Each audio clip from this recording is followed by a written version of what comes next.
जवळपास 45 लाख आपले शेतकरी जे आहेत यांचा विमा आपण उतरवलेला आहे।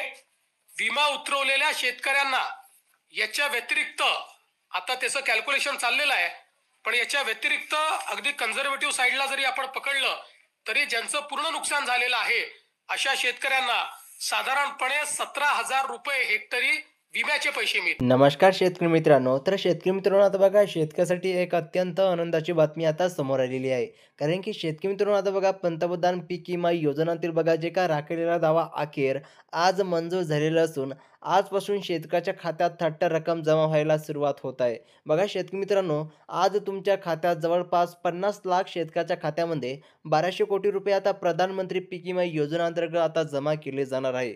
ही मोठी खूप आनंदाची बातमी आहे। आता शेतकरी मित्र बघा तुम्ही व्हिडिओच्या सुरुवातीला बघलंच असेल की 17,000 रुपये हेक्टर आता शेतकऱ्याच्या बँक खात्यात डायरेक्ट पैसे जमा होणार आहे। म्हणजे की शेतकरी मित्रांनो बघा आता थोड्याच वेळात या 14 जिल्ह्यामध्ये आता शेतकऱ्यांच्या बँक खात्यामध्ये पीक विम्याचे 15,000 रुपये जमा होण्याची मोठी माहिती कृषी विभागाने जाहीर केलेली आहे। आता शेतकरी मित्र बघा काही शेतकऱ्याला 50,000 रुपये म्हणजे की 15,000 रुपये मिळणार आहे आणि काही शेतकऱ्याला बघा 17,000 रुपये हेक्टर अशा प्रकारे पीक विमा मिळणार आहे। म्हणजे की ज्या शेतकऱ्याचे जास्तचं नुकसान झालं असेल त्या शेतकऱ्याला बघा आता कशी टप्प्याटप्प्याने पैसे जमा होणार आहे आणि वेगवेगळ्या रकमेत शेतकऱ्याला बँक खात्यात आता हेक्टरी पैसे जमा होणार आहे। यामध्ये शेतकरी मित्र बघा 2022 पासून 2025च्या मे महिन्यापर्यंत जे का अवकाळी पावसामुळे ज्या शेतकऱ्याचे नुकसान झालं आहे अशा सर्व शेतकऱ्याच्या खात्यात आता पीक विम्याचा पैसे जमा होणार सुरुवात होणार आहे। आता शेतकरी मित्र बघा 1 वाजेपासून तर रात्रीच्या 10 वाजेपर्यंत कधी बी तुमच्या बँक खात्यात आजपासून शेतकऱ्याच्या बँक खात्यात पैसे जमा व्हायला सुरुवात झालेली आहे।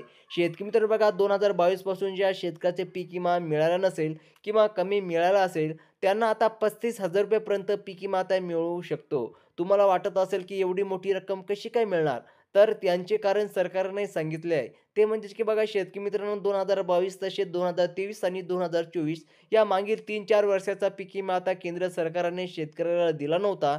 त्यामुळे त्यामुळे बघा शेतकरी वर्ग आता सरकारवर नाराज होते। आता सरकार सर्व शेतकऱ्याला खुश करण्यासाठी पीक विम्याचा आता वाटप करत आहे। आजपासून पीक विमा वाटपायला सुरुवात होणार असल्याची महत्त्वाची माहिती आलेली आहे। म्हणजे की 1 वाजेपासून आता शेतकऱ्याच्या बँक खात्यात पैसे जमा व्हायला सुरुवात झालेली आहे आणि रात्रीच्या 10 वाजेपर्यंत शेतकऱ्यांच्या बँक खात्यात पैसे जमा होणे सुरूच राहणार आहे। आता बघा तुम्ही आताचा व्हिडिओच्या सुरुवातीला पाहिलं असेल की देशाचे कृषी मंत्री शिवराज सिंह चौहान यांनी बघा 32 लाख शेतकऱ्याच्या खात्यात आज पीक विमा सोडायचे सांगितले आहे आणि व्हिडिओच्या सुरुवातीलाच बघितलं आहे की बघा देवेंद्र फडणवीस साहेब म्हणाले की 17,000 हेक्टर शेतकऱ्याच्या बँक खात्यात आम्ही जमा करू।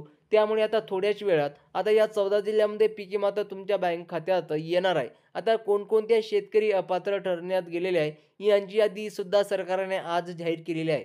आज आहे 14 जिल्ह्यामध्ये पीक विमा आता जाहीर होत आहे। आता बघा शेतकरी मित्रांनो आणि उद्या 14 जिल्ह्यात अशा टप्प्याटप्प्याने पीक विमा आता तुमच्या बँक खात्यात सोडले जाणार आहे। आता सर्वप्रथम शेतकरी मित्रांनो बघा हा पीक विमा आता सरकारने मंजूर केलेला आहे। तसेच ज्या शेतकऱ्यांचे नुकसान जास्त झालेले आहे त्यांना खूप मोठा लाभ मिळणार आहे। त्यामुळे सर्व शेतकरी आज खुश होणार आहे। बघा आता थोड्याच वेळात तुमच्या बँक खात्यात वेगवेगळ्या पद्धतीचा पीक विमा आता जमा होणार आहे। काल काही जिल्ह्यामध्ये पीक विमा आता वाटप झाला आणि बघा आज या 14 जिल्ह्याचा नंबर लागलेला आहे। आता शेतकरी मित्र बघा त्यामुळे या 14 जिल्ह्यामध्ये शेतकऱ्याला आज पीक विमा वाटप करण्याचा आदेश त्याने मुख्यमंत्र्याला दिला आहे। आता बघा 14 जिल्ह्यातील शेतकऱ्यांना काही वेळातच पीक विमा जमा होईल। कृषी विभागाने सांगितले आहे की आज काही शेतकऱ्याला 15,000 रुपये पीक विमा आता येणार आहे व तसेच शेतकरी मित्रांनो बघा जर तुम्ही बघा 2022 पासून पीक विमा थकीत असेल मिळाला नसेल तर तुम्हाला 30,000 रुपयेपर्यंत देखील पीक विमा मिळू शकतो। 2022 ते 2025च्या मे पर्यंत जे काय राहिलेला सर्वच पैसे तुम्हाला 30,000 रुपयेपर्यंत मिळतील। काही शेतकऱ्यांना काल बँक खात्यात बघा 52,000 रुपये एकूण 50,000 रुपये किंवा 50,000 रुपयेपर्यंत आता शेतकऱ्याला पीक विमा मिळालेला आहे। तसेच आता फक्त बघा या 14 जिल्ह्यामध्येच हा पीक विमा सोडण्यात येत असल्याचे सरकारने जाहीर केलेले आहे। आपल्या राज्यात फक्त एकूण 36 जिल्हे आहे आणि काल जवळपास 5 ते 6 आणि 7 या जिल्ह्याचा पीक विम्याचा वाटप झालेला आहे आणि शेतकऱ्याला वाटत होतं की पीक विमा 10,000 किंवा 15,000 रुपये येईल। परंतु आता केंद्र सरकारकडून बघा 2022, 2023 आणि 2024 या राहिलेल्या पीक विमा आता सर्वच मिळून एकदम खात्यात 50,000 ते 40,000 रुपयेपर्यंत शेतकऱ्याच्या बँक खात्यात जमा होणार आहे। तुमच्या शेती पिकाचे 2022 तसेच बघा शेतकरी मित्रांनो 2023, 2024 मध्ये बाजरी पिकाचे नुकसान झालं असेल तर यांना पीक विमा आता मंजूर झालेला आहे। त्यानंतर ज्वारी, तूर, उडीद, सोयाबीन, कापूस, केळी, आंबा, मूग, मटकी, शेंगा अशा सर्वच पिकासाठी सरकारने यादी जाहीर केलेली आहे.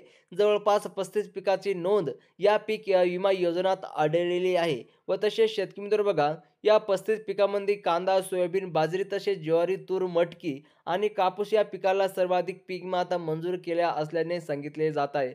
आता शेतकरी मित्रांनो बघा, कृषी मंत्री शिवराज सिंह चौहान यांनी स्पष्टपणे सांगितले, की बघा या 32 लाख शेतकऱ्यांच्या खात्यावर पीक विमा जमा करण्यात येत आहे. त्यामुळे तुम्ही व्हिडिओला शेवटपर्यंत बघा, जेणेकरून तुम्हाला तुमच्या जिल्ह्यात किती वाजता पैसे येणार, तुम्ही पात्र आहात की नाही आणि कोणत्या 14 जिल्ह्यामध्ये हा पीक विमा जमा होते, हे तुम्हाला समजेल. आता शेतकरी मित्रांनो बघा, कृषी मंत्री शिवराज सिंह चौहान यांनी अधिकाऱ्यांना शेतकऱ्यांना बँक खात्यात पीक विमा जमा सोडायला असे आदेश दिले आहेत. जवळपास 32 लाख शेतकऱ्याच्या खात्यावर हे पीक विमा थोड्याच वेळात सोडण्यात येत आहे. काल 6 जिल्ह्यामध्ये वाटप झाल्यानंतर आता बघा शेतकरी मित्रांनो, आज या 14 जिल्ह्याचा पीक विमाचा वाटप करा असे कृषी विभागाकडून आदेश आलेले आहे. आणि शेतकरी मित्रांनो बघा, कोणत्या 14 जिल्ह्यामध्ये हा पीक विमा जमा होतोय हे आता आपण पाहणारच आहोत. पण त्याआधी कोणकोणते शेतकरी यातून अपात्र ठरवण्यात जाणार आहे, यांची यादी सुद्धा तुम्हाला आता 2 मिनिटात सांगणारच आहोत. सरकारकडून एक महत्त्वाची सूचना आलेली आहे, की सर्वच बँकांमध्ये हे पीक विमा जमा होणार नाही. कारण मागच्या वेळेस जे पीक विमा जमा झाला होता, तो अनेक बँकेमध्ये शेतकऱ्याच्या खात्यात जमा झाला नाही आणि सरकारला हे पैसे परत गेल्यामुळे आता हा शेतकऱ्याचं सर्वात मोठं नुकसान झालं होतं. त्यामुळे आता सरकारने पीक विमा सोडण्यासाठी फक्त 12 बँका निवडलेल्या आहे आणि या 12 बँकेमध्ये जर तुमचं खातं असेल तरच तुम्हाला पीक विमा आता जमा होणार आहे. सरकारने फक्त शेतकरी मित्र बघा आता या 12 बँकांना प्राधान्य दिले आहे. कारण हा पीक विमा आता केंद्र सरकारकडून सोडले जात आहे आणि जर या 12 बँक सोडून इतर बँकेत खातं उघडलेले असेल तर पीक विमा सोडण्याच्या कंपनीला अडचणी येत असल्याचे समोर आले आहे आणि यामध्ये पीक विमा लवकरच जमा होणार नाही असंही सांगण्यात आलेले आहे. त्यामुळे तुम्ही आता लक्ष देऊन बघा, कोणत्या बँकेमध्ये हे पीक विमा जमा यानी सोडले जाणार आहे. आज आणि उद्या आणि परवा असे 3 टप्प्यामध्ये पीक विमा तुमच्या बँक खात्यात सोडले जाणार असल्याची महत्त्वाची माहिती समोर आलेली आहे. व तसेच शेतकरी मित्रांनो बघा, पीक विम्यासाठी निवडलेले 12 बँकेची यादी जिल्हा मध्यवर्ती बँक किंवा जिल्हा सरकारी बँक व तसे बघा HDFC बँक, तसेच शेतकरी मित्र बघा ICICI bank, Kotak Mahindra bank व तसेच बघा post office bank, bank of Baroda म्हणजे की bank of Maharashtra, bank of India, state bank of India, बघा कॅनडा बँक ऑफ बडोदा. जवळपास शेतकरी मित्र बघा 14 ते 15,000 शेतकरी यामधून बाहेर पडणार आहेत. गेल्या काही महिन्यापूर्वी पीक विम्याचा घोटाळा झाल्याची बातमी आली होती आणि शेतकरी मित्रांनो बघा, ज्या शेतकऱ्यांचे गायरान जमीन, रस्त्याची जमीन, कॅनलची बाजूची सरकारी जमीन दाखवून पीक विमा घेतला आहे, त्यांना आज पीक विमा सोडला जाणार नाही. तुमचा जिल्हा यात आहे का ते बघा. आज, उद्या आणि परवा या 3 दिवसाच्या आत या जिल्ह्यामध्ये पीक विमा जमा होणार आहे. अकोला, नांदेड, वाशिम, यवतमाळ, लातूर, बीड, बुलढाणा, जालना, सांगली, सोलापूर, कोल्हापूर, सातारा, रायगड आणि रत्नागिरी. शेतकरी मित्रांनो या बघा, शेतकरी मित्रांनो या 14 जिल्ह्याचे नाव तुम्हाला सांगितलेले आहे. परत तुम्हाला एकदा 14 जिल्ह्याचे नाव सांगतो बघा शेतकरी मित्रांनो. सर्वप्रथम बघा अकोला जिल्हा आहे, नांदेड, वाशिम, यवतमाळ, लातूर, बीड, बुलढाणा, जालना, सांगली, सोलापूर, कोल्हापूर, सातारा, रायगड, रत्नागिरी. आता शेतकरी मित्रांनो आपण ह्या 14 जिल्ह्याचे तुम्हाला नाव सांगितलेले आहे. आज या 1 वाजेपासून तर रात्रीच्या 10 वाजेपर्यंत कधीबी तुम्हाला SMS येऊ शकतो. त्यामुळे शेतकरी मित्रांनो, जर तुम्हाला पीक विमा जमा झाला असेल, कमेंट बॉक्समध्ये नक्की सांगा आणि अशाच इन्फॉर्मेशनसाठी चॅनलला सबस्क्राईब करा.